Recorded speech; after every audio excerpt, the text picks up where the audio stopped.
Abang Pendeta Perlindungan Situmorang, Shalom. Puji Tuhan, semuanya dalam keadaan sehat, amin. Amin. Haleluya. Terpujilah Tuhan.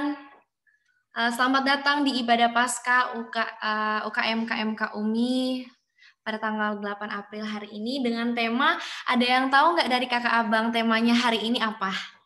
Hayo, ada yang tahu nggak?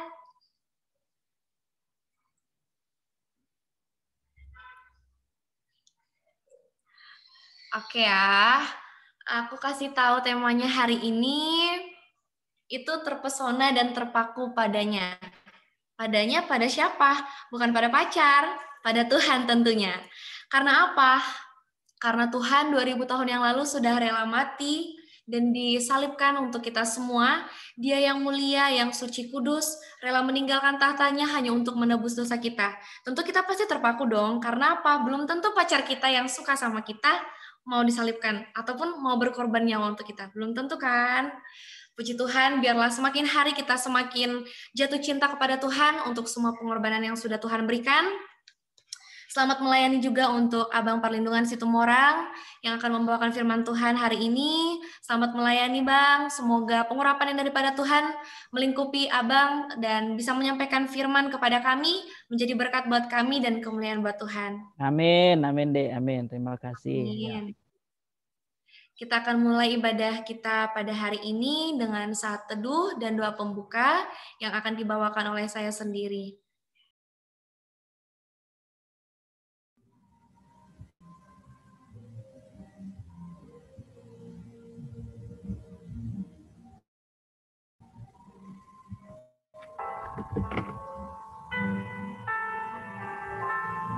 Terima kasih Tuhan untuk darah-Mu yang tercurah bagi setiap kami. Kami bisa mengenal satu pribadi yang sangat mengasihi kami Tuhan, satu pribadi yang selalu setia dan tak pernah meninggalkan kami. Itu hanya Tuhan Yesus. Kami bersyukur Tuhan untuk keselamatan yang Tuhan sudah sediakan bagi kami. Untuk pengorbanan Tuhan 2000 tahun yang lalu menebus setiap kami. Kami bersyukur Tuhan, ajar kami untuk merenungi betapa Tuhan sangat baik dalam hidup kami. Ketika kami ingin melakukan dosa, ingatkan kami kembali bahwasanya Engkau sangat sudah berkorban untuk kami Tuhan. Patutlah Tuhan menerima segala pujian dan sembah kami. Saat ini Tuhan, kami semua berkumpul pada malam hari ini, kami bersatu hati, kami juga percaya seperti firman yang Tuhan katakan di mana 2-3 orang berkumpul dalam nama-Mu, maka Engkau hadir. Kami mengimani Tuhan saat ini hadirat-Mu melingkupi kami semua. Ajar kami untuk merenungkan Tuhan betapa Tuhan sangat baik dalam hidup kami. Saat ini Tuhan, kami mau memulai ibadah kami ini dengan doa. Kami mohonkan hadirat Tuhan hadir dalam ibadah ini untuk setiap kami boleh merasakan Tuhan hadirat-Mu, sebab tidak ada tempat yang lebih indah daripada hadirat-Mu Tuhan.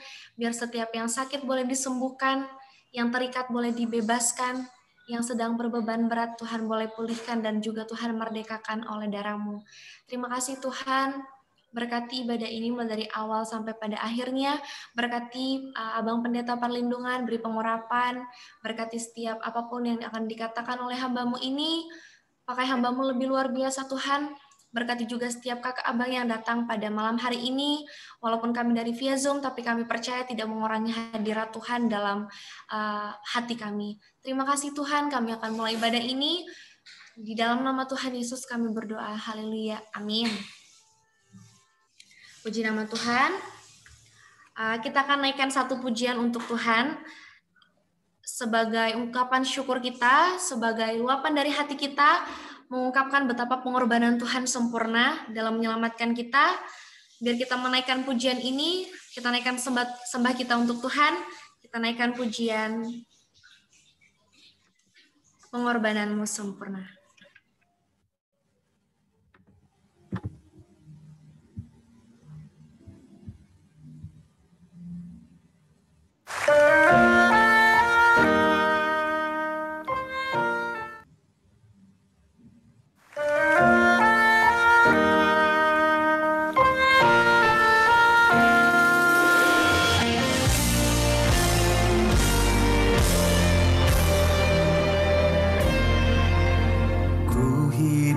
oleh anugerah-Mu. Yang terbaik ku terima dari-Mu. Rancangan-Mu indah bagiku, sebab ku hidup selalu di dalam-Mu. Tiada pernah ku meragukan bukti kasih dan karya salib-Mu. Kau telah mati gantikan hidupku, sebab itu ku selalu bersyukur. Kasih-Mu memulihkan hidupku, kuasa-Mu membangkitkan rohku. Darah-Mu telah tercurah bagiku, pengorbanan-Mu sempurna.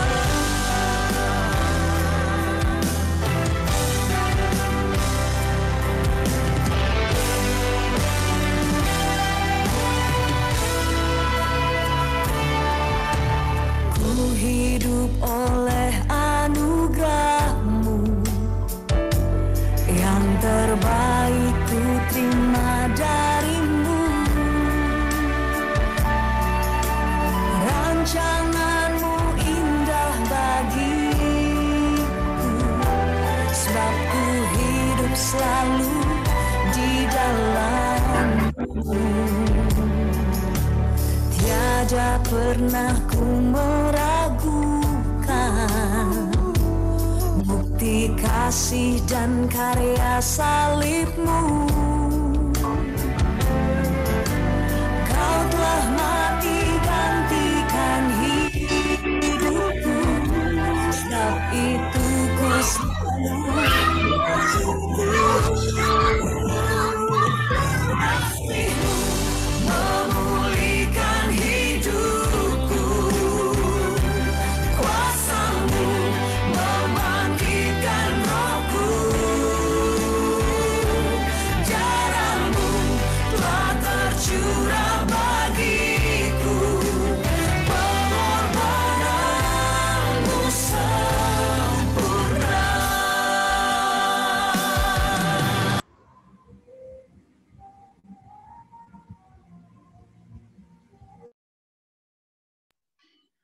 Puji nama Tuhan, kita sebagai orang-orang yang sangat beruntung dalam hidup ini, kita memperoleh pengorbanan yang daripada Tuhan, pengorbanan yang sempurna.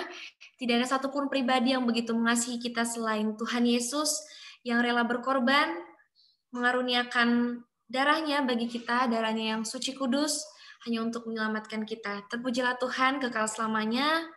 Kita akan berdoa syafaat yang akan dibawakan oleh Kak Agnes Surbakti.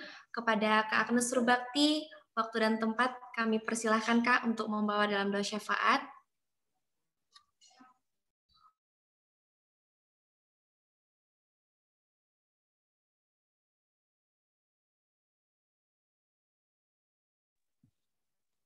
Shalom. Mari kita langsung berdoa, kita bersatu di dalam doa. Bapa kami yang baik, Bapa yang bertata dalam kerajaan sorga, puji syukur kami naikkan kepadamu ya Tuhan, atas segala kasih, pertolongan, dan berkat Tuhan yang senantiasa dapat kami nikmati sampai saat ini. Kami bersyukur ya Tuhan, pada saat ini kami boleh bersama-sama bergabung dalam ibadah Paskah kami ini. Kami bersyukur atas pengorbanan Tuhan 2000 tahun yang lalu yang telah menebus dan menyelamatkan kami, membawakan kehidupan kekal bagi kami. Biarlah Tuhan, pengorbanan-Mu dapat kami ingat dan membuat kami terus dapat mengerjakan keselamatan yang Tuhan beri. Kami bersyukur atas ibadah yang boleh kami laksanakan pada hari ini.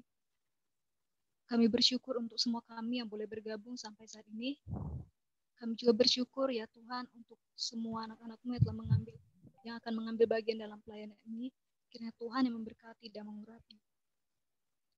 Tuhan, saat ini kami naikkan doa kami bagi bangsa dan negara kami.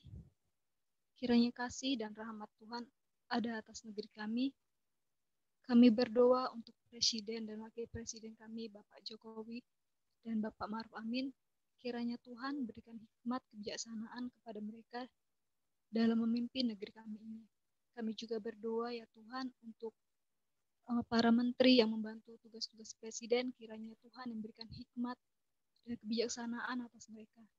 Roh yang takut akan Tuhan ada atas mereka dalam mengerjakan hak dan kewajiban mereka. Kami juga berdoa ya Tuhan untuk semua pemimpin kami, baik yang ada di pemerintahan pusat maupun di tiap daerah-daerah. Kiranya Tuhan memberikan hikmat pada pemimpin kami. Bila para pemimpin kami memiliki jiwa yang jujur, peduli, dan mementingkan kepentingan bersama di atas kepentingan pribadi mereka ataupun kelompok tertentu.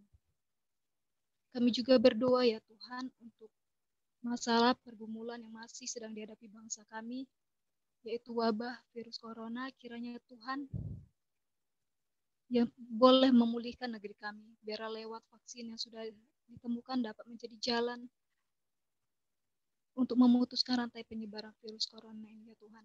Kiranya pengampunan Tuhan ada atas negeri kami.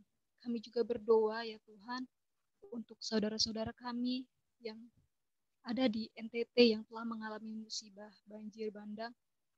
Tuhan, kami juga berdoa kiranya tangan Tuhan yang menolong mereka, limpahkan kekuatan, kesehatan pada mereka, bahkan Tuhan yang mencukupkan segala keperluan dan kebutuhan mereka saat ini. Kami juga berdoa untuk pemerintahan NTT yang menanggulangi bencana ini, hikmat Tuhan ada atas mereka. Kami berdoa kiranya tidak ada bencana-bencana susulan atas saudara-saudara kami di NTT ya Tuhan. Kiranya tangan Tuhan yang menolong dan menjaga negeri kami. Kami serahkan bangsa kami ke dalam tangan pengasihan Tuhan. Dan saat ini kami juga berdoa ya Tuhan untuk kampus kami, Universitas Metodis Indonesia. Kami berdoa untuk semua pimpinan di kampus. Kami berdoa untuk rektor, dekan, dosen, staf pegawai, kiranya hikmat, bijaksana di atas mereka dalam memimpin kampus kami. Dan setiap perencanaan ke depannya Tuhan yang menolong. Kami juga berdoa bagi seluruh mahasiswa yang ada di Universitas Metodis Indonesia. Kiranya Roh Kudus yang memimpinkan kami seluruh mahasiswa menjadi mahasiswa yang cerdas dan berhikmat dan dapat menjadi generasi yang baik dan membawakan pengaruh yang baik bagi kemajuan kampus dan terlebih lagi bagi bangsa kami ya Tuhan. Kami serahkan kampus kami ke dalam tangan pengasihan Tuhan. Kami juga berdoa ya Tuhan untuk pelayanan UKM-KMK UMI. Kami bersyukur atas campur tangan Tuhan dalam pelayanan ini. Sampai di sini Tuhan sudah menyertai pelayanan ini dan kami percaya ya Tuhan, seterusnya pun Tuhan akan menyertai pelayanan ini lebih lagi. Kami berdoa untuk semua komponen pelayanan, baik yang ada, baik dari pembina, alumni, TPP, pengurus, dan tim dan seluruh AKK, PKK, kiranya kami tetap komit dalam melayani Tuhan dalam pelayanan ini. Kiranya pelayanan ini dapat menjadi ladang penginjilan bagi seluruh mahasiswa UMI yang rindu akan Tuhan. Kami berdoa untuk pemuridan dalam pelayanan ini. Kiranya semua kami AKK mau bertumbuh dalam pelayanan ini yang sudah Tuhan percayakan kepada kami. Kami serahkan pelayanan KMK ini ke dalam tangan pengasihan Tuhan. Dan kami serahkan ya Tuhan, waktu ibadah ini ke dalam tangan pengasihan Tuhan. Inilah doa kami, ampunkanlah segala dosa dan pelanggaran kami ya Tuhan, baik yang kami sengaja lakukan ataupun yang tidak kami sengaja lakukan. Biar Tuhan melayakkan kami di hadapan-Mu dan dapat menerima jawaban doa-doa kami di dalam nama Tuhan Yesus. Kami berdoa dan mengucap syukur. Amin.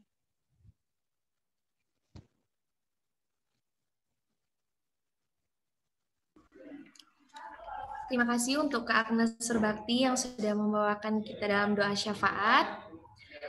Saat ini kita akan siapkan hati kita masing-masing untuk kita boleh menyaksikan video pengorbanan Tuhan dalam hidup kita, bagaimana Tuhan disalibkan, dihina, dan dikucilkan oleh orang-orang 2000 tahun yang lalu hanya untuk menebus dosa kita. Selamat menyaksikan kakak abang, Tuhan Yesus memberkati.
Puji nama Tuhan, sungguh luar biasa pengorbanan dan kasih Tuhan dalam kehidupan kita. Setiap kita pasti merasa Tuhan itu terlalu baik buat kita orang-orang yang berdosa ini. Mana mungkin kita layak untuk menerima pengorbanan Tuhan. Dia yang mati, disalibkan, dia seorang yang kudus tapi rela untuk dihinakan, dikucilkan, bahkan diludah. Saya percaya satupun dari kita tidak ada yang dapat melakukan hal seperti itu, tidak ada yang mau diludah, dihinakan, walaupun kita salah. Tapi Tuhan Yesus, satu pribadi yang kudus, Dia rela melakukan itu hanya demi saya dan saudara. Terpujilah Tuhan, kita sudah sampai di puncak acara ibadah Paskah ini. Kita mau berdiam di bawah kaki Tuhan, kita mau mendengarkan firman Tuhan. Mari kakak abang dan teman-teman semua persiapkan hati dan pikiran untuk kita bisa menerima firman Tuhan, biar firman Tuhan itu berbuah manis dalam kehidupan kita bisa menjadi berkat buat sesama dan kemuliaan buat Tuhan. Firman Tuhan akan disampaikan dan dilayani oleh Abang Pendeta Perlindungan Situmorang. Waktu dan tempat saya persilakan Bang untuk menyampaikan firman Tuhan. Baik, terima kasih adikku Serevina. Ya, salam untuk teman-teman semua, adik-adik yang dikasihi Tuhan, keluarga besar KMK UMI. Mari kita berdoa sebelum kita renungkan firman Tuhan. Tuhan Yesus, kami mohon anugerah Tuhan untuk perenungan kami akan sabda pengasihan-Mu saat malam hari ini. Hadirlah dengan kuasa-Mu yang penuh di hati kami, di pikiran kami, di segenap hidup kami. Lewat kuasa Roh-Mu yang menolong kami masuk di dalam kebenaran Tuhan. Masuk di dalam kehendak Tuhan. Masuk di dalam pengalaman yang baru. Bersekutu dengan Tuhan dan bersekutu di dalam merenungkan keajaiban kuasa salib-Mu. Keajaiban kuasa pengorbanan-Mu yang kami sudah terima melalui apa yang Tuhan kerjakan secara paripurna, sempurna di kayu salib. Tuhan berkenan atas setiap pribadi dengan Roh-Mu melawat, mempersiapkan segenap seluruh hidup kami untuk boleh melihat keagungan salib Kristus. Sehingga kami sungguh-sungguh terpesona, kami sungguh-sungguh kagum dan mengerti betapa ajaibnya kasih yang mengalir dari Kalvari itu. Tuhan berkati hamba-Mu dalam menyatakan isi hati Tuhan. Lawat setiap pribadi, lawat setiap hati, kami boleh sungguh-sungguh dengan mata rohani yang tertuju kepada Yesus. Dan kami boleh mengerti bahwa kami sungguh-sungguh beroleh anugerah terbesar dari Engkau. Terima kasih Bapa, permuliakan nama-Mu atas semua rangkaian ibadah kami, juga melalui renungan firman Tuhan saat ini. Terima kasih Bapa. Dalam nama Yesus, layakkan kami menerima berkat-Mu. Amin. Adik-adik yang dikasihi Tuhan, saya minta izin untuk share screen-nya. Tolong buatkan saya co-host. Oh ya, sudah ya. Oke. Baik.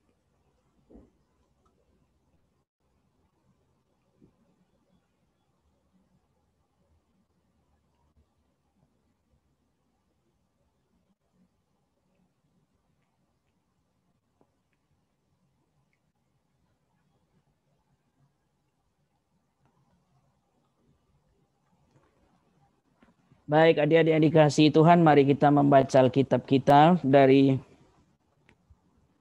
surat Roma pasal yang kelima ayat 6 sampai 10 dan pasal yang ke-6 ayat yang kelima. Ya. Surat Roma pasal 5 ayat yang ke-6 sampai 10. Kita baca dulu bagian ini. Saya akan bacakan untuk saudara-saudara semua.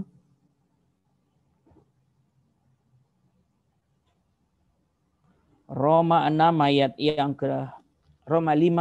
sampai 10, demikian sabda Tuhan. Karena waktu kita masih lemah, Kristus telah mati untuk kita, orang-orang durhaka, pada waktu yang ditentukan oleh Allah.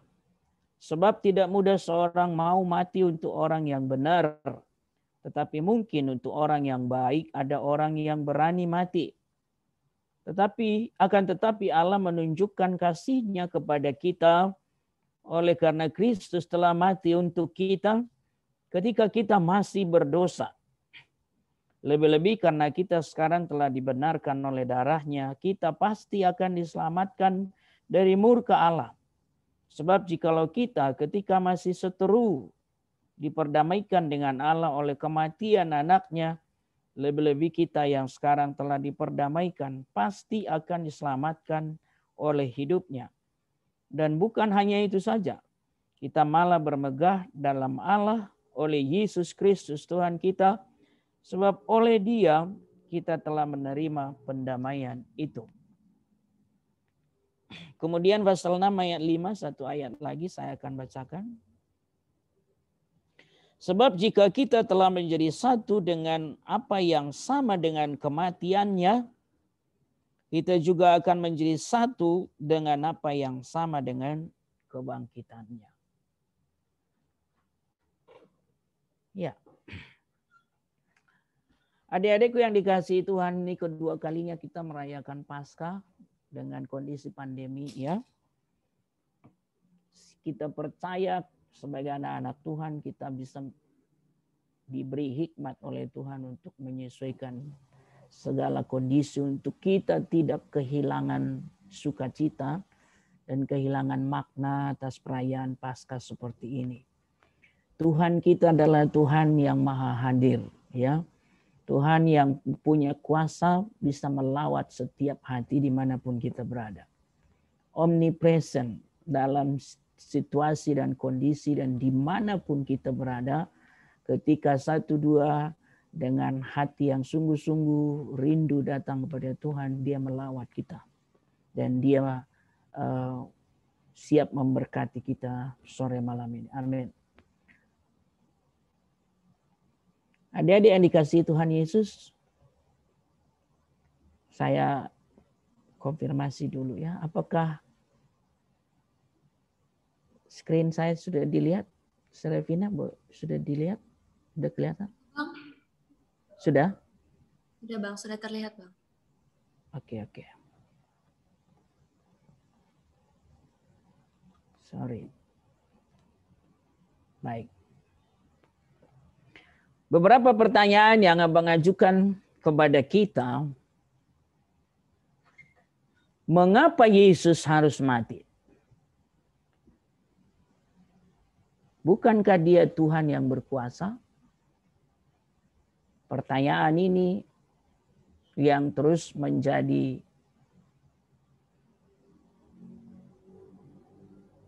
pertanyaan yang tidak dimengerti oleh banyak orang. Ketika mereka memandang penyaliban Kristus sebagai penyaliban antara orang berdosa dengan orang tidak berdosa. Orang berdosa dalam arti kalau dia berdosa sama seperti hukuman yang lain pada masa itu, berarti dia tidak Tuhan. Kalau dia tidak berdosa dalam arti dia Tuhan, seharusnya dia bisa turun dari kayu salib itu. Dan itulah yang dinyatakan oleh para serdadu itu. Kalau dia Tuhan, mengapa dia tidak turun saja? Mengapa dia tidak menyatakan kuasanya? Karena selama ini orang tahu mukjizat seringkali diperbuatnya. Ya kan? Mengapa Yesus harus mati? Kejadian pasal 3 ayat 15 sebetulnya proto-evangelium, pendahuluan dari seluruh berita anugerah. Sudah dirancang bahwa keturunan Hawa akan berhadapan dengan iblis yang dilambangkan dengan ular pada waktu itu. Maka nubuatan para nabi terus dibaharui dan semakin disingkapkan bahwa sang anak Allah akan menjalani salib. Banyak sekali nubuatan di perjanjian lama menunjuk kepada suatu hari kelak Mesias akan mengorbankan dirinya. Itu sebabnya di sepanjang perjanjian lama kita bisa melihat ada kurban-kurban anak domba yang dikhususkan untuk mengurus yang namanya dosa. Yang kedua, mengapa dia yang menanggung hukuman manusia? Bukankah manusia itu sendiri yang harus bertanggung jawab atas dosa dan kesalahannya? Keadilan, kalau dinyatakan dengan benar siapa yang bersalah itu yang harus menanggung kesalahannya. Hukuman atas kesalahan itu. Orang tidak bersalah tidak boleh menanggung kesalahan orang lain. Karena itu tidak adil. Tapi justru hal yang paling mengagumkan, saudara-saudara, di dalam penyaliban Kristuslah kita mendapati keadilan dan kasih Allah dinyatakan secara bersama-sama. Kenapa? Allah mengasihi manusia ciptaannya berarti seharusnya diampuni saja dan tidak perlu dihukum. Padahal keadilan Allah adalah setiap kesalahan harus dihukum. Upah dosa ialah maut. Maka ketika keadilan dan kasih bersama-sama dinyatakan, seseorang harus menerima akibat dari kesalahan itu. Dan itulah yang diperbuat oleh Tuhan Yesus Kristus. Karena seandainya masing-masing kita menanggung akibat dari dosa kita, maka semua kita akan mengalami maut. Proses penggantian itulah yang dikerjakan Yesus. Nanti saya akan sampaikan secara khusus poin itu. Mengapa Yesus harus menerima hukuman salib?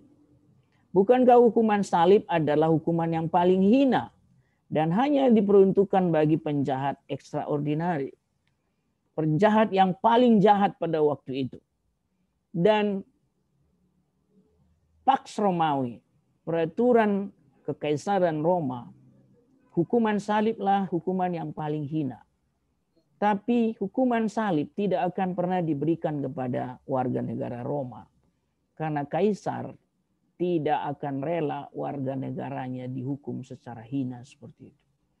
Warga negara Roma kalaupun sejahat-jahatnya dihukum dengan pedang. Tapi warga negara jajahanlah yang menerima hukuman salib.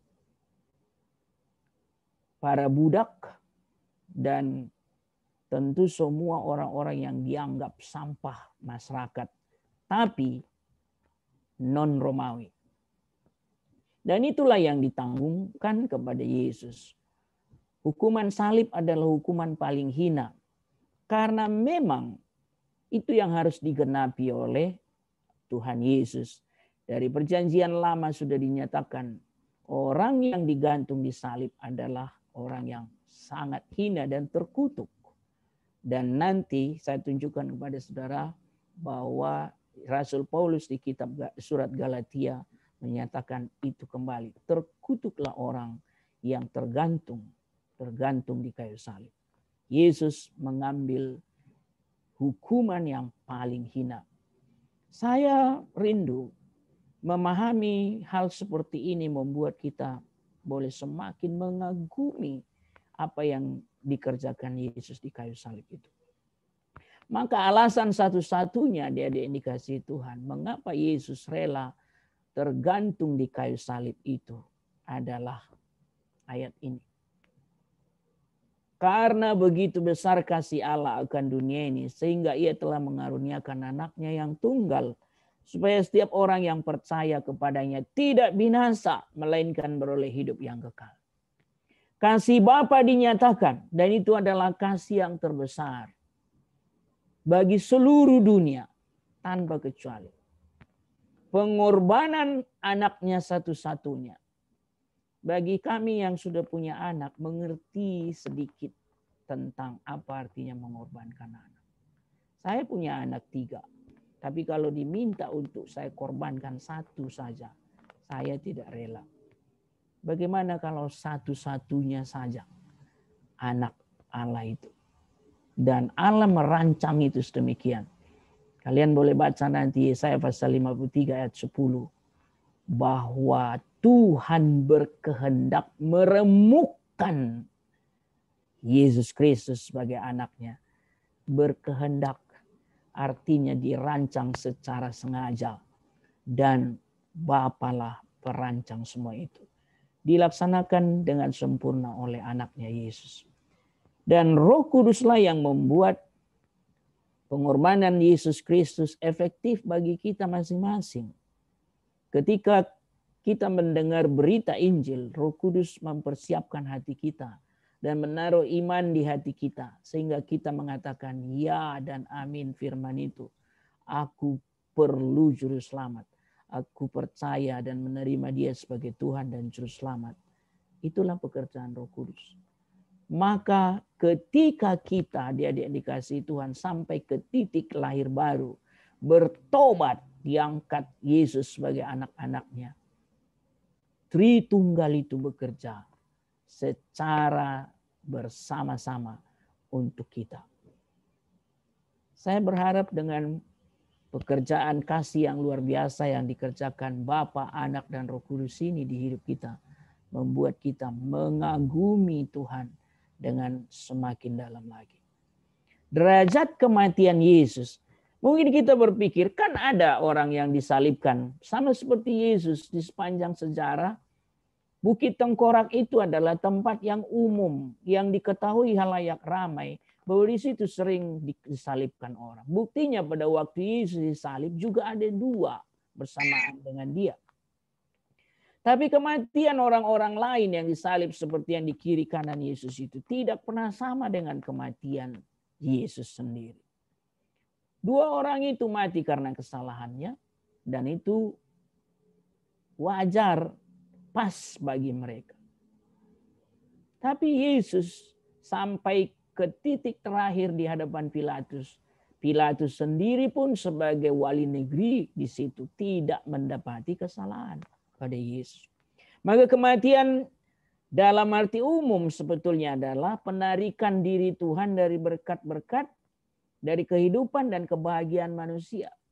Dan Tuhan datang menjumpai manusia dengan murka. Itu sebetulnya definisi mati bagi orang berdosa. Tidak ada kasih karunia di situ. Sederhananya begitu. Dan itu sama dengan gambaran neraka. Allah menjatuhkan hukuman mati atas diri sang pengantara, Yesus itu. Dan dikatakan secara adil menurut hukum. Sebab sang pengantara kita dengan sukarela mengambil alih pembayaran upah dosa umat manusia dalam natur kemanusiaannya. Serupa dengan kita dalam segala sesuatu. Kecuali dalam diri Yesus dia tidak berdosa. Karena itu kematian berkuasa atas dirinya sejak awal dan dinyatakan dalam segala bentuk penderitaan yang dialaminya. Yesus menderita sejak dia ada dalam inkarnasi. Dia dikandung dengan kandungan seorang manusia berdosa, Maria. Dia dilahirkan dan dibesarkan di tengah keluarga yang sederhana. Padahal dia lahir di dalam kandang domba yang hina. Padahal dia raja segala raja. Dia ada di tengah-tengah manusia berdosa dan seringkali mendapat penolakan. Maka Yesus sebetulnya sebelum Via Dolorosa itu dan Golgota itu pun menderita secara fisik, secara batiniah. 2 hal itu. Bahkan penderitaan yang lebih lagi adalah dia sudah tahu suatu hari kelak di umurnya yang ke-33 dia akan menjalani salib itu. Bayangkanlah seseorang sudah dari setiap tahun, setiap hari kehidupan tahu persis bakalan apa yang akan dialami kelak. Dan itu menyiksa secara manusia biasa. Ya, itu sebabnya saudara-saudara orang yang dijatuhi vonis mati tidak pernah dikasih tahu kepada mereka kapan mereka akan divonis. Sedikit mengurangi penderitaan batinnya mereka sebetulnya. Adik-adik, katekismus Heidelberg, ini adalah katekismus Injili ya. Sepanjang umur hidupnya dikatakan di dalam dunia, terutama pada akhir masa hidupnya, ia mengalami dalam tubuh maupun jiwa murka Allah atas dosa seluruh manusia. Jadi puncaknya saja sebetulnya itu di Kalvari itu. Inkarnasi itu sendiri sebetulnya dia sudah menanggung disebut penderitaan. Di atas kayu salib ia berteriak, Allahku, Allahku, Eloi, Eloi, lama sabachthani. Mengapa engkau meninggalkan aku? Kematian itu menyatakan dirinya dalam kesadaran manusiawi. Ini secara doktrin adik-adik. sang pengantara sebagai suatu perasaan ditinggalkan Allah. Sebetulnya tidak mungkin keilahian dan kemanusiaan Kristus terpisah. Tapi perasaan ditinggalkan itu. Dan memang dosa tidak bisa bersentuhan dengan kekudusan Allah. Maka ketika dosa ditimpakan, dikatakan natur manusia Yesus untuk suatu waktu kehilangan rasa kesadaran, kenyamanan yang dapat diperoleh dari persekutuan dengan logos ilahi, keilahiannya maksudnya. Dan perasaan kasih ilahi dengan penuh rasa sakit menyadari kepenuhan murka Allah yang sedang dicurahkan atasnya. Namun dalam kondisi paling gelap itu, ia telah mengarahkan doanya kepada Bapaknya. Saudara, kalau penderitaan seperti ini kita coba selami dalam-dalam, dan yang melakukan menerimanya itu adalah Sang Anak Allah, Sang Mesias, Raja segala raja, pencipta alam semesta, pencipta hidup kita, Tuhan bagi kita. Adakah kita mengalami perasaan mengagumkan luar biasa dari apa yang diperbuat Yesus? Mari kita lihat sifat yuridis secara kualitas hukumnya. Yuridis kematian Yesus. Kristus harus mati di bawah keputusan pengadilan. Ia harus terhitung di antara para penjahat. Dituduh sebagai seorang terpidana. Disamakan dengan orang yang di kiri kanannya itu. Mereka adalah penjahat kelas kakap. Extraordinary pada zaman itu. Secara providensi Allah, ia harus mati di tangan seorang hakim Roma, Pilatus. Ia dihukum sebagai seorang yang tidak bersalah, bukan karena perbuatan jahat yang dilakukannya. Dan Pilatus sendiri membuktikan itu. Dia cuci tangan karena dia tidak mendapati kesalahan pada Yesus. Hak hukumnya dicabut karena vonis yang dijatuhkan tidak lazim sebagaimana terhukum lainnya. Karena saya bacakan kepada adik-adik dari Yesaya 53. Ini nubuatan di Perjanjian Lama paling lengkap tentang nubuatan penderitaan Yesus Kristus yang kelak dialami. Ayat 89. Sesudah penahanan dan penghukuman ia terambil, dan tentang nasibnya siapakah yang memikirkannya? Sungguh ia terputus dari negeri orang-orang hidup, dan karena pemberontakan umatku ia kena tulah. Orang menempatkan kuburnya di antara orang-orang fasik, dan dalam matinya ia ada di antara penjahat-penjahat. Sekalipun ia tidak berbuat kekerasan dan tipu tidak ada dalam mulutnya. Dari ayat ini 3 hal kita bisa ketahui.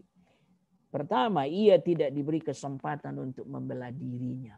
Sama seperti kita ketahui sekarang misalnya ada orang dipersalahkan di pengadilan, dia diberi kesempatan membela dirinya bila penting ada pembelanya. Yesus tidak ada diberi kesempatan. Hukum Romawi sebetulnya mengatur itu. Yang kedua, ia divonis kurang dari 24 jam lepas dari peraturan hukum Romawi. Hukum Romawi, Pax Romawi namanya, mewajibkan seorang yang dinyatakan bersalah tidak boleh divonis kurang dari 24 jam. Jadi harus melewati 1 hari baru boleh divonis. Yesus coba hitung-hitung adik-adik. Mulai dia ditangkap di Getsemani sampai akhirnya dia disalibkan besoknya, itu tidak sampai 24 jam. Artinya ayat Yesaya 53 ini dikatakan tentang nasibnya siapakah yang memikirkannya. Artinya tidak diberi hak yang lazim, yang manusiawi pada Yesus pada waktu itu. Dan yang ketiga, tidak ada saksi atas kesalahan yang dituduhkan kepadanya. Lihatlah, tidak seorang pun para penghujatnya yang bisa membuktikan dia bersalah. Dan hukum Romawi mengatur harus ada saksi yang bisa mempertanggungjawabkan seseorang itu salah baru bisa dihukum. Sama seperti hukum sekarang. Yesus ketiga-tiganya tidak mendapatkan itu. Itulah artinya Yesaya 53 ayat 8 ini dan 9. Sungguh ia terputus dari negeri orang-orang hidup. Dikatakan. Artinya dia tidak lebih hina dari semua manusia lain. Manusia yang paling jahat sekalipun Yesus diperlakukan lebih hina. Itulah maksudnya. Adik-adikku yang dikasihi Tuhan, Kristus tidak dipenggal atau dirajam. Kita tahu itu kan, disalibkan dia. Penyaliban adalah bentuk hukum Romawi, tadi saya sebut. Bukan hukuman Yahudi. Hukuman salib dianggap paling memalukan dan hina. Sehingga hukuman salib tidak pernah diberikan pada warga negara Roma. Tetapi hanya dijatuhkan pada orang-orang yang dianggap tidak berguna, penjahat paling kejam, dan para budak. Dengan kematiannya, nah inilah yang digenapi Tuhan Yesus Kristus. Bahwa ia menggenapi tuntutan hukum tertinggi, dan pada saat yang sama dia menerima hukuman paling hina dan terkutuk. Yang mana yang digenapi Yesus? Ulangan 21 ayat 23. Adik-adik yang dikasihi Tuhan, ini ada ayatnya. Sungguh-sungguh bahwa hukuman yang disebut digantung, ya. Ulangan 21 ayat 23, saya baca kepada kita, demikian firman Tuhan. Maka janganlah mayatnya dibiarkan semalam-malaman pada tiang itu, tetapi haruslah engkau menguburkan dia pada hari itu juga, sebab seorang yang digantung terkutuk oleh Allah.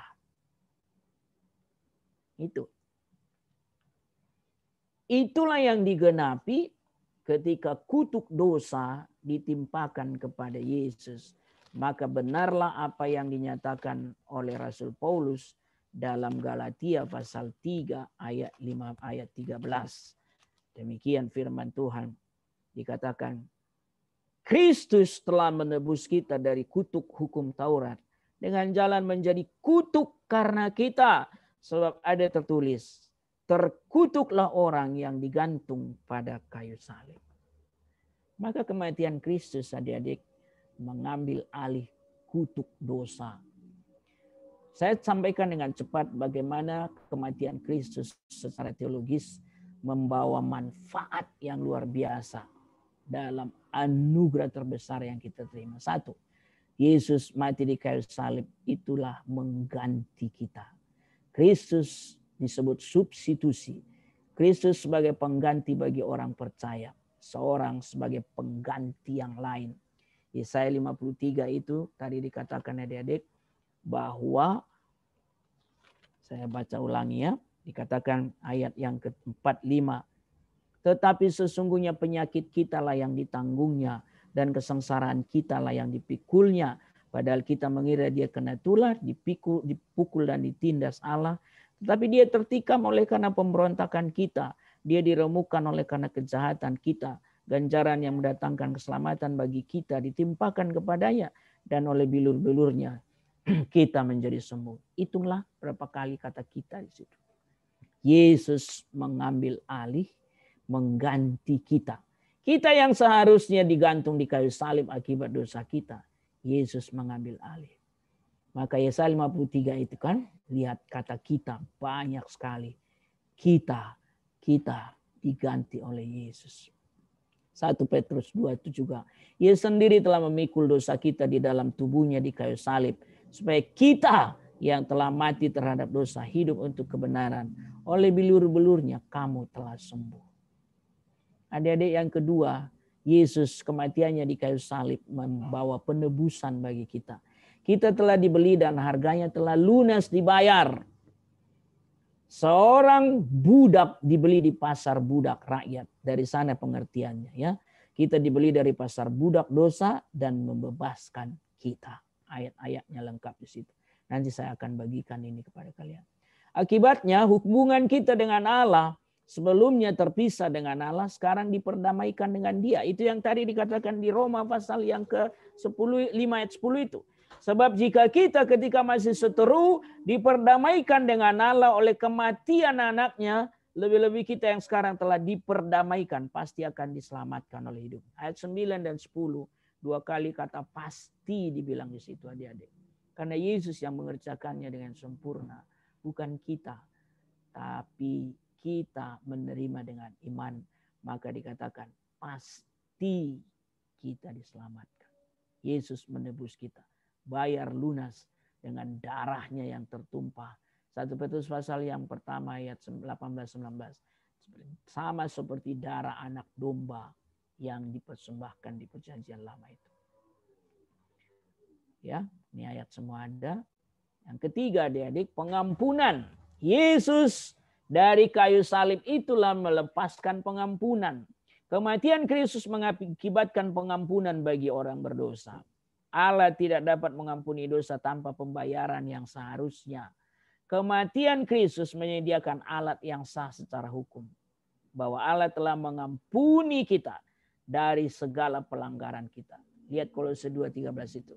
Kamu juga meskipun dahulu mati oleh pelanggaranmu dan oleh karena tidak disunat secara lahiriah telah dihidupkan Allah bersama-sama dengan Dia sesudah Ia mengampuni segala pelanggaran. Terpujilah Tuhan. Pengampunan itu berarti dihapus hutang dosa kita. Maka yang ketiga dikatakan di semua ayatnya kalian boleh lihat.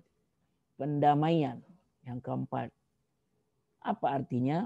Tuntutan dari Allah akan kebenarannya yang kudus telah dipuaskan sepenuhnya. Kristus Yesus telah ditentukan Allah menjadi jalan pendamaian karena iman dalam darahnya. Hal ini dibuatnya untuk menunjukkan keadilannya karena Ia telah membiarkan dosa-dosa yang telah terjadi dahulu pada masa kesabarannya. Allah menunjukkan atau Kristus di hadapan umum sebagai penebusan dengan darahnya melalui iman kita. Kita yang sebelumnya lihat ayat Roma pasal 5 ayat yang ke-8 itu kita ayat yang 10 ya, kita seteru. Ayat 10. Sebab jikalau kita ketika masih seteru, musuhan maksudnya karena dosa, kita memusuhi Allah. Terus diperdamaikan dengan Allah oleh kematian anak. Itu sebabnya damai dengan Bapa. Itulah hasil dari kematian Kristus. Dan Bapa mau mengangkat kita menjadi anak-anaknya. Yohanes pasal 1 ayat 12. Karena iman kita pada Yesus Kristus. Terpujilah Tuhan. Adik-adik dikasih Tuhan. Yang kelima, kematian Kristus membawa pembenaran bagi kita. Kematian Kristus menghasilkan pembenaran bagi orang berdosa yang percaya. Yang percaya ya. Yohanes pasal 3:16 itu. Setiap orang yang percaya saja. Enggak percaya tidak ikut. Pembenaran berarti tindakan hukum Allah sebagai hakim yang mendeklarasikan orang percaya sebagai orang yang dibenarkan. Roma 5:1. Sebab itu kita yang dibenarkan karena iman, kita hidup dalam damai sejahtera dengan Allah oleh karena Tuhan kita Yesus Kristus. Dijadikan benar. Kalaupun sebetulnya salah semua. Itulah arti sederhananya. Kata dibenarkan memiliki dua aspek. Negatif, mengangkat dosa orang percaya secara negatif. Tapi secara positif, menganugerahkan kebenaran Kristus atas orang percaya. Jubah kebenaran Kristus kita pakai, maka Tuhan memandang kita, Bapa memandang kita sebagai orang yang benar. Itu. Maka kita adalah anak-anak kebenaran dan diperuntukkan untuk alat-alat kebenaran. Amin. Adik-adik yang dikasihi Tuhan, ada semua ayatnya di sini, kalian boleh pelajari. Maka apa yang dikerjakan oleh Yesus Kristus harusnya membuat kita kagum luar biasa. Sebab apa? Kematian Kristus sebetulnya membawa kita kepada satu sikap. Aku ini sesungguhnya yang harus tergantung di kayu salib itu. Tapi Yesus mengambil alih semua itu. Ayat 7 dikatakan gini dari Roma 5 itu. Sebab tidak mudah seorang mau mati untuk orang yang benar. Tetapi mungkin untuk orang yang baik ada orang yang berani mati. Permisi tanya. Ya, agak sulit memahami ayat ini. Sebab tidak mudah seorang mau mati untuk orang benar. Pertanyaannya, kita orang benarkah sebelum kita percaya Yesus? Tidak ada satu pun dalam diri kita yang benar. Roma pasal 3 mulai ayat yang ke-9 sampai 18 dari telapak kaki ke ujung rambut kita. Izinkan abang mau menyebut satu kata. Bejat. Itulah stempel kita. maka kita tidak ada kebenaran sedikit pun. Tapi Yesus mau mati sama orang yang tidak benar. Untuk orang yang benar saja dikatakan Alkitab, tidak mudah seorang mau mati untuk orang benar. Apalagi tidak benar. Tetapi mungkin untuk orang yang baik, ada orang yang berani mati. Pertanyaannya, apakah kita disebut sebagai orang yang baik, kategori baik, waktu Yesus mati bagi kita? Jawabannya tidak. Kita adalah orang yang jahat di mata Allah. Tapi Yesus mati bagi kita. Adik-adikku, itu hal yang luar biasa mengagumkan. Maka sama seperti judul kita hari ini, terpesona. Kalau engkau tidak sampai ke titik terpesona kepada Yesus, berarti engkau belum atau masih gagal mengerti makna salib. Tapi kita semua adalah orang-orang yang sudah memahami apa artinya dikerjakan Yesus. Maka kita lihat kuasa kebangkitannya itu luar biasa. Apa perlunya Yesus bangkit? Satu, menentukan validitas iman Kristen. Kalau Yesus tidak bangkit, sia-sia seluruh kepercayaan kita. Itu kata Alkitab. Ya. Kemudian jaminan, ya, Yesus bangkit itu berarti jaminan Bapa menerima karya putranya, dan karena dia diutus untuk satu tugas penyelamatan manusia. Matius 26:39. Kristus berdoa minta cawan berlalu, tapi jadilah kehendakmu, dan Bapa tetap konsisten. Kehendaknya Yesus jalani salib. Kematian yang mengakibatkan kebangkitan. Mazmur 16 ayat 10 sudah dinubuatkan tentang kebangkitan Yesus. Ibrani 5 ayat 7. Bahwa mendengar doa itu dan membangkitkan sang putra dari kematian. Mengindikasikan penerimaan karya Kristus. Di Yohanes 17 ayat 4 nanti adik-adik boleh baca. Kristus ketika menyelesaikan karya penyaliban itu, dia mengatakan kepada Bapanya, aku telah menyelesaikan segala sesuatu yang engkau percayakan, engkau tugaskan, engkau berikan kepadaku untuk melakukannya. Selesai, ibarat seorang yang ditugaskan oleh bosnya pergi untuk satu tugas. Setelah selesai dia balik, dia lapor kepada bosnya, bos, aku sudah selesaikan dengan baik. Dan bosnya berkenan. Itulah kira-kira. Kebangkitan Kristus memberi jaminan penerimaan Bapanya. Ya. Yang ketiga, esensi bagi rencana Allah. Kristus berjanji akan mengutus Roh Kudus sebagai penolong bagi murid. Yohanes 16 ayat 7. Tetapi Roh Kudus hanya dapat datang kalau Kristus sudah pergi. Itu Yesus bilang, adalah lebih baik bagiku untuk pergi. Dikatakan. Supaya dia, maksudnya Roh Kudus, datang. Jadi ibarat gantian adik-adik. Yesus harus balik dulu, baru Roh Kudus diutus. Kira-kira begitu sederhananya. Jadi kalau Roh Kudus nggak diutus, nggak akan ada pribadi ketiga yang menyertai gerejanya nanti di bumi ini. Ya, jadi Yesus selesaikan tugasnya, gantian Roh Kudus datang supaya pekerjaan memimpin gereja jauh lebih luas. Karena Roh Kudus tidak lagi dibatasi oleh ruang dan waktu. Dimanapun anak-anak Tuhan berkumpul, di hatinya bahkan Roh Kudus bisa bekerja di seluruh muka bumi ini. Pujilah Tuhan, Tritunggal luar biasa bekerja dengan sempurna dalam hal itu. Hal itu yang keempat, menggenapi tentang kebangkitannya. Jadi sudah dinubuatkan. Mazmur 16:10 digenapi di PL, di perjanjian baru. Dan Yesus sungguh sempurna. Dibangkitkan oleh Bapa dan Roh Kudus. Dan Yesus secara ilahi bangkit atas kematian itu. 1 Korintus 15 dikatakan, hai maut di mana sengatmu? Karena maut tidak berkuasa atas dirinya. Sebagai anak sulung dia mengalami kebangkitan yang pertama. Itu pertanda kita juga suatu hari kelak akan bangkit dari kematian. Amin. Itu hal yang luar biasa ya. Baik, adik-adik, buktinya apa? Secara cepat saya sampaikan. Kuburnya kosong. Kita sudah dengar berita itu Jumat Agung dan Paskah yang lalu. Bentuk dari bungkus kain kafan ditemukan sampai hari ini masih disimpan. Ada bentuk wajah yang masih melekat ya, disimpan di Turin di Italia sampai hari ini. Penampilan setelah kebangkitan, dia bisa menemui murid-muridnya tanpa dibatasi ruang dan waktu, di tempat ini, di tempat sana, dan seterusnya. Beberapa kali penampakan Yesus bersama murid-murid. Dan lihatlah bagaimana murid-murid berubah 180 derajat. Dari yang ketakutan bersembunyi di rumah, mulai dari Via Dolorosa itu kita lihat. Tapi ketika Yesus datang menemui mereka, terlebih lagi setelah Pentakosta, Roh Kudus memenuhi hidup mereka luar biasa. Dari 11 murid Yesus minus Yudas Iskariot ya, dan digantikan Matias.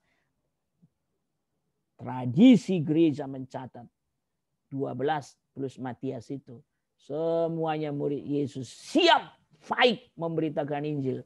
Mati martir pun tidak masalah bagi mereka. Dan peringatan hari pertama dari setiap minggu, nih lihat nih adik-adik boleh lihat nih ayat ini nanti ulangi ya. Baca, inilah yang menjadi dasar bagi kita. Kenapa hari Minggu kita kebaktian sampai hari ini. Ini masalahnya yang sangat-sangat memberi dukungan. Murid-murid Yesus dari awal-awal gereja mula-mula itu. Sudah hari pertama minggu itu sering disebut. Hari pertama minggu itu. Itu hari Minggu maksudnya adik-adik. Sebab hari ke-7 adalah hari Sabtu, Sabat. Hari pertama adalah hari Minggu. Sering disebut. Hari pertama minggu itu berkumpullah mereka dan seterusnya. Itulah dasar kita kenapa hari ini kita ibadah Minggu secara gereja. Dan lihat eksistensi gereja.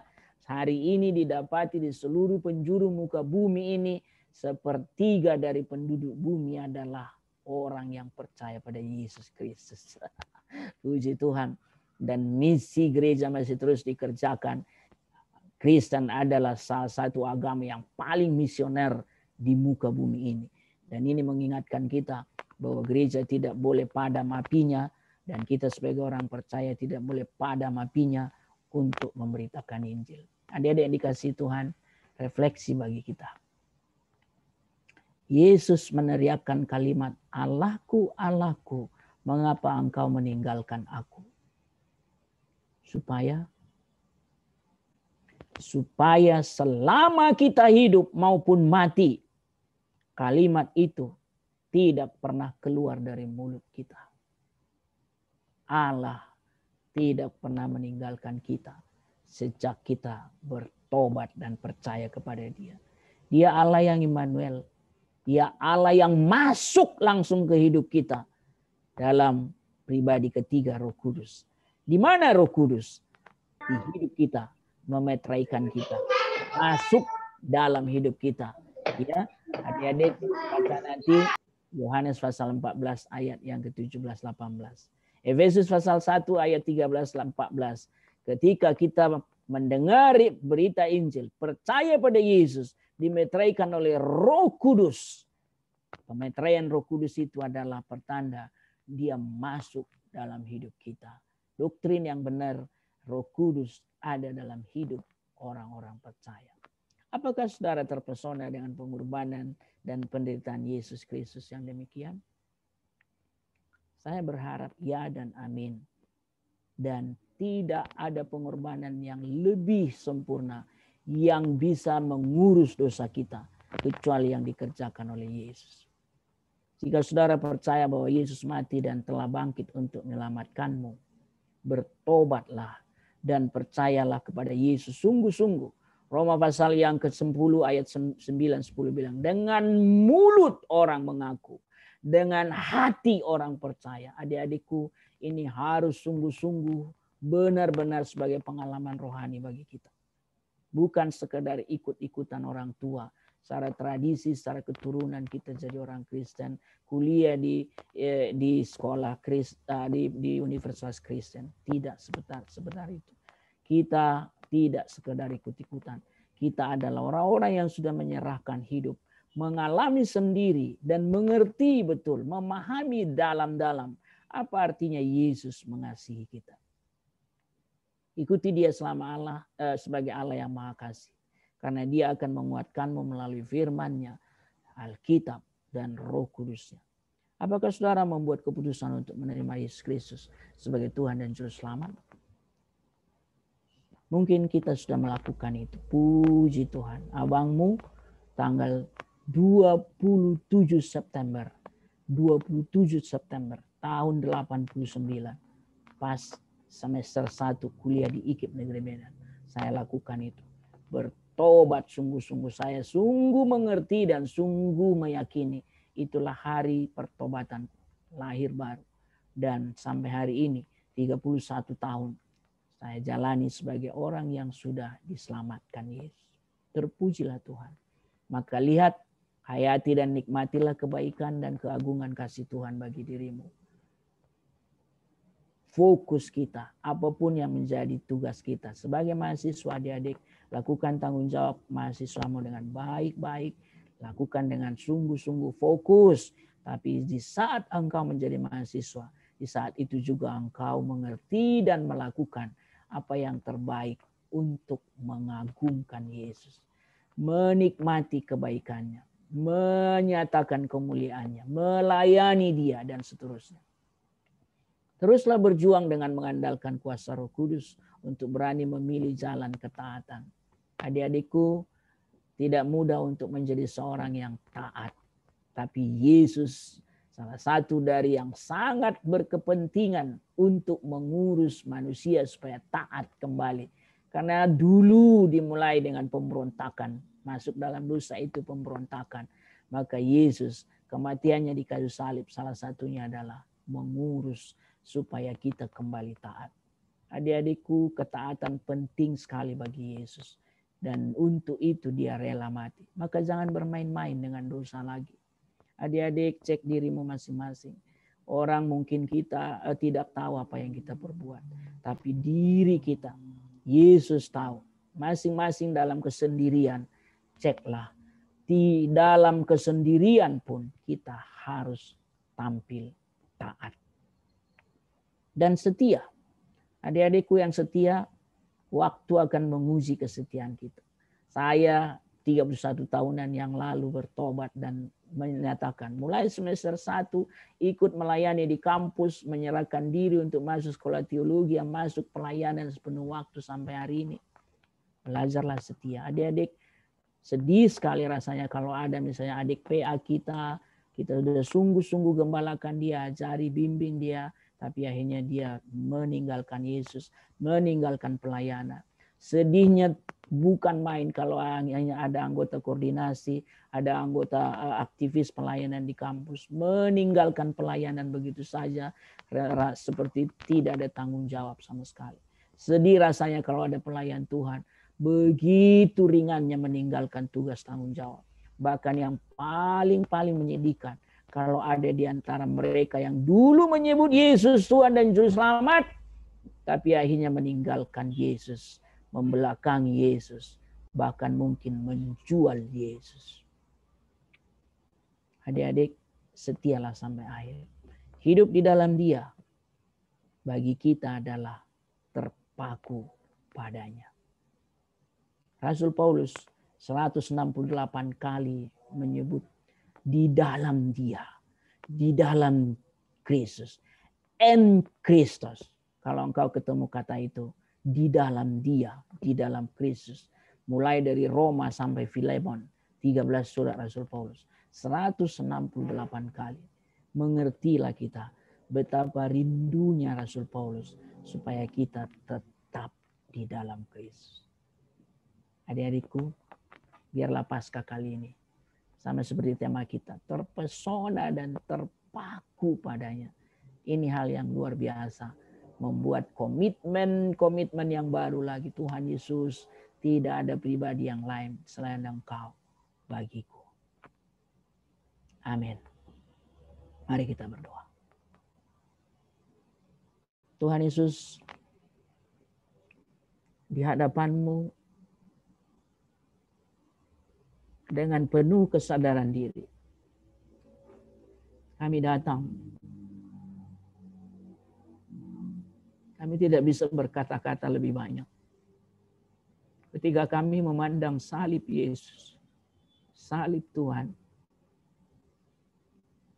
Ketika kami mencoba menerobos keterbatasan kami untuk mengerti apa artinya tercurah darah Sang Anak Domba.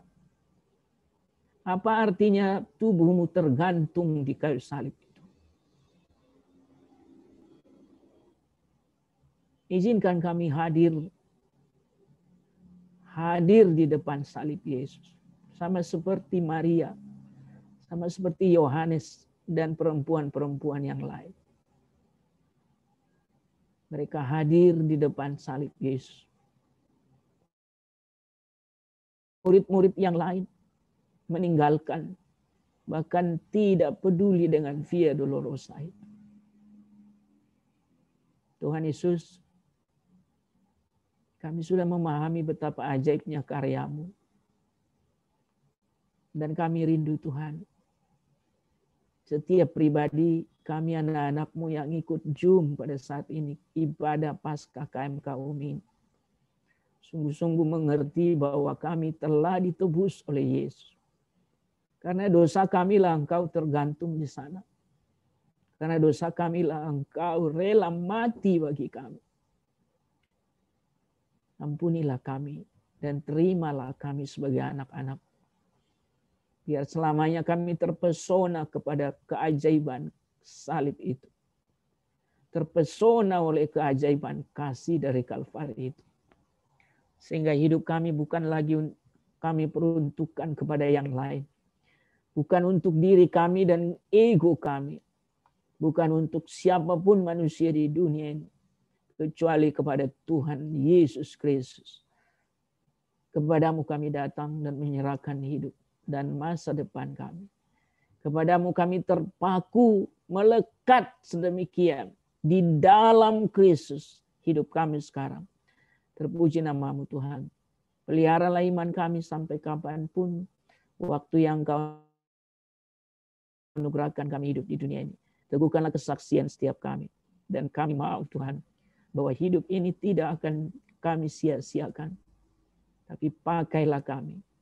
Waktu yang sangat singkat untuk kami jalani adalah waktu yang terbaik untuk Tuhan. Teguhkan semua iman adik-adikku ini Bapa. Dalam segala keterbatasan kami mengenal Engkau. Roh Kudus, lanjutkanlah kuasa firman-Mu bagi semua adik-adikku ini. Hamba-Mu akan berhenti berbicara menyampaikan firman-Mu dalam kesempatan ini. Tapi Roh Kudus akan terus bekerja. Sertai dan pimpin adik-adikku untuk taat dan setia sampai akhir. Dan menempatkan salib Kristus sebagai yang terutama di depan kami. Salib di depan kami. Dunia di belakang kami. Terpuji nama-Mu Tuhan. Meteraikan firman-Mu. Sebab kami telah berdoa dalam Yesus Kristus. Amin. Saya kembalikan, Dek. Terima kasih untuk hambanya, Bang Parlindungan Situmorang yang sudah membawakan firman Tuhan pada malam hari ini. Kita bersyukur untuk firman Tuhan yang sudah Tuhan sampaikan melalui hambanya. Biar firman Tuhan ini bisa menjadi rema dalam kehidupan kita, betapa kita sangat dicintai dan disayang oleh Tuhan. Dia rela berkorban untuk kita, dihina, disalibkan, bahkan mati untuk kita. Biar kita sebagai anak-anak mudanya Tuhan, kita semakin jatuh cinta, semakin hari semakin terpesona akan kebaikan Tuhan, akan kasih Tuhan dalam kehidupan kita. Marilah kita meneguhkan komitmen kita kepada Tuhan untuk tetap setia memikul salib sampai Tuhan datang dan menjadi orang-orang muda yang mau hidup menjadi berkat untuk sesama. Baiklah kakak abang dan teman-teman semua, kita naikkan satu pujian untuk Tuhan. Kita bernyanyi lagu Mahkota Kehidupan.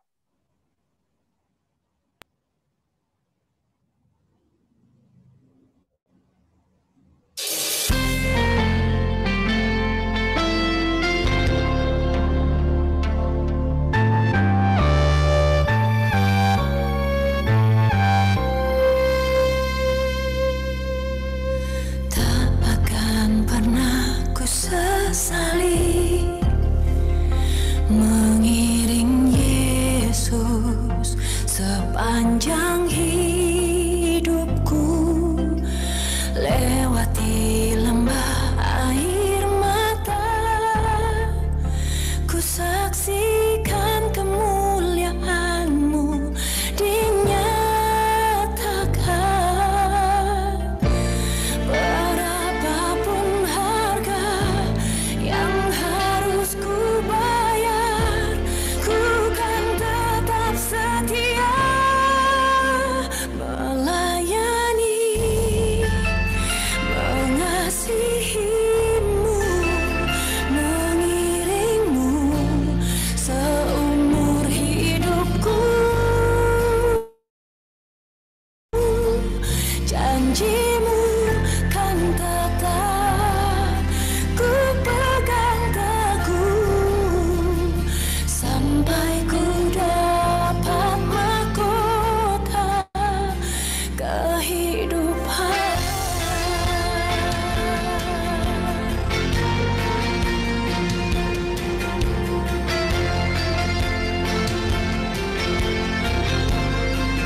saksikan kemuliaan-Mu dinyatakan.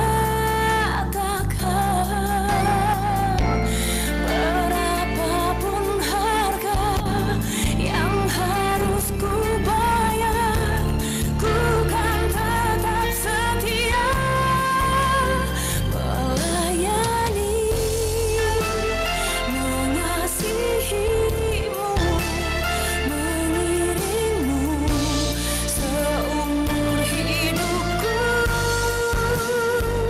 Janji-Mu kan tetap ku pegang teguh sampai ku dapat mahkota kehidupan.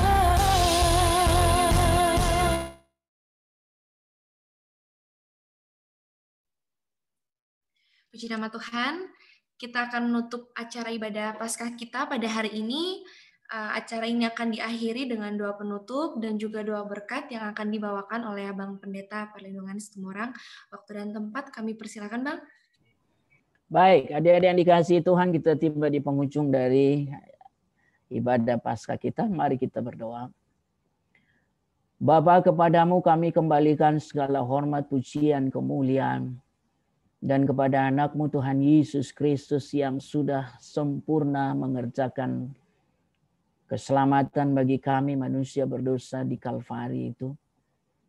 Dan kepada Roh Kudus, pembimbing agung kami, menopang hidup kami, kerohanian kami tiap-tiap hari. Yang menyertai gereja-Mu dengan setia hingga hari ini. Terpuji nama Tuhan, Allah Tritunggal, yang selalu ajaib bagi kami dalam seluruh karya pengasihan-Mu. Tuhan, sekali lagi melalui momen perayaan Paskah keluarga besar KMK UMI pada sore malam hari ini, kami sungguh bersyukur hadirat Allah yang luar biasa hadir bagi kami dengan pekerjaan Roh Tuhan. Kami percaya bahwa setiap hal dari hidup kami yang Kau berkenan dan menerimanya dengan sungguh-sungguh. Kami bangga memiliki Tuhan seperti Engkau. Dan kami memiliki hati yang berkobar-kobar untuk sungguh-sungguh menyaksikan, memberitakan, bahkan mempromosikan karya Kristus lewat cara hidup kami. Bukan hanya lewat perkataan-perkataan yang membangun dan memberitakan Injil kasih karunia-Mu, tapi juga lewat cara hidup kami, lewat karakter kami, lewat tanggung jawab kami. Bahkan melalui keteladanan kami di hadapan banyak orang, keluarga kami, keluarga besar kami. Tanggung jawab kami di kampus sebagai adik-adikku mahasiswa ini. Tanggung jawab di masyarakat, tanggung jawab dalam pergaulan, bahkan tanggung jawab dalam melayani Tuhan. Kami bersyukur. Tuhan, sekali lagi teguhkan kami semua. Dan izinkan kami menikmati keindahan sukacita surgawi tiap-tiap hari. Kebanggaan atas kasih karunia-Mu. Kami boleh berbahagia sebagai anak Tuhan, mengiring Engkau. Karena kami percaya apapun yang menjadi kerinduan dan kebutuhan kami adalah anak-anak-Mu. Engkau Bapa kami, pasti memperhatikan kami, peduli dengan kami, mengerti kami dan mengasihi kami lebih daripada yang kami pikirkan. Tuhan, lanjutkanlah kasih karunia-Mu, lanjutkanlah seluruh berkat-berkat-Mu itu bagi adik-adikku, bagi kami semua, supaya kami boleh semakin melihat dan mengagumi bahwa Allah yang kami sembah adalah Allah yang ajaib, selamanya ajaib. Terima kasih Tuhan atas rangkaian ibadah ini. Kami hamba berdoa buat semua adik-adikku ini, Tuhan berkati dimanapun berada. Perkuliahan mereka dalam semester berapapun mereka saat ini, Tuhan mengurapi sehingga tanggung jawab boleh dikerjakan dengan situasi yang dialami kondisi saat ini.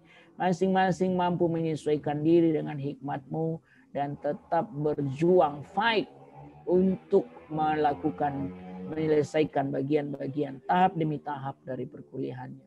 Berkati yang sudah selesai kuliah, alumni kami serahkan pada Tuhan dalam seluruh masa depan mereka. Janji firman-Mu masa depan selalu ada bagi anak-anak-Mu yang berserah sepenuhnya bergantung pada kasih karunia-Mu. Kami berdoa buat semua sivitas akademika UMI, baik para pimpinan, manajemen, dosen, dan seluruh pegawai staf dan mahasiswa dimanapun mereka berada, terlebih orang tua masing-masing. Bapa yang penuh kasih, berkatilah hidup mereka. Pergi pulang keluar masuk mereka Engkau jagai. Selalu di masa pandemik saat ini, mohon anugerah-Mu, jagailah hidup setiap mereka terhindar dari pandemi ini. Terpuji nama-Mu Tuhan, ini doa kami. Pelihara kasih setia satu dengan yang lain, secara tim pelayanan dan seluruh anggota koordinasi, anggota pelayan, pemimpin kelompok kecil, anggota kelompok kecil, seluruh adik-adik mahasiswa yang memberi diri di KMK UMI. Tuhan memberkati. Bagi-Mu hormat, pujian, kemuliaan. Terima kasih Bapa. Mari kita berdoa doa Bapa kami. Bapa kami yang di surga, dikuduskanlah nama-Mu, datanglah kerajaan-Mu, jadilah kehendak-Mu di bumi seperti di sorga. Berilah kami pada hari ini makanan kami yang secukupnya, dan ampunilah kami akan kesalahan kami, seperti kami juga mengampuni orang yang bersalah kepada kami. Dan janganlah bawa kami ke dalam pencobaan, tapi lepaskanlah kami daripada yang jahat, karena Engkau yang mempunyai kerajaan dan kuasa dan kemuliaan sampai selama-lamanya. Amin. Adik-adik dikasihi Tuhan, arahkanlah hidupmu kepada Tuhan Yesus Kristus, yang kematian dan kebangkitannya kita rayakan malam ini. Terimalah berkat dari Tuhan. Anugerah dari Tuhan kita Yesus Kristus dan kasih setia dari Allah Bapa Surgawi, serta persekutuan, penghiburan, dan kekuatan yang berlimpah-limpah dari Roh Kudus, kiranya menyertai adik-adikku sekalian malam hari ini, besok, sampai selama-lamanya. Amin.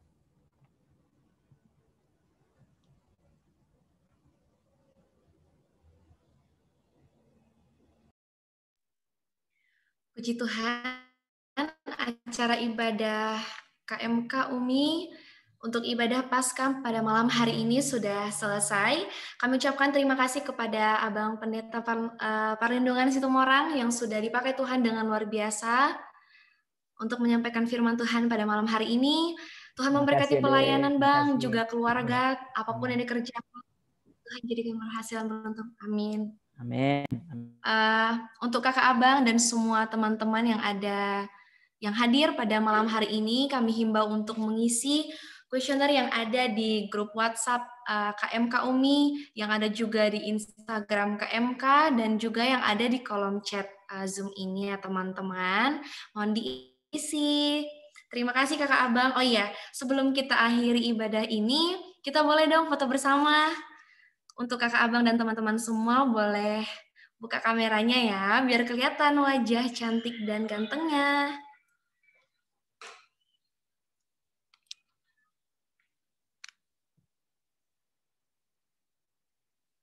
Oke, teman-teman semua boleh dibuka kameranya.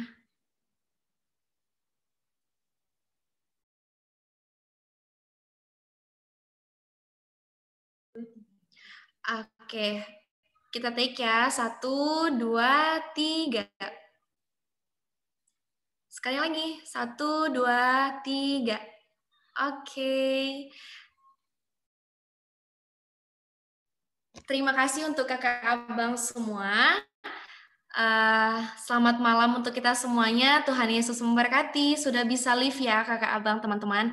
Terima kasih juga abang.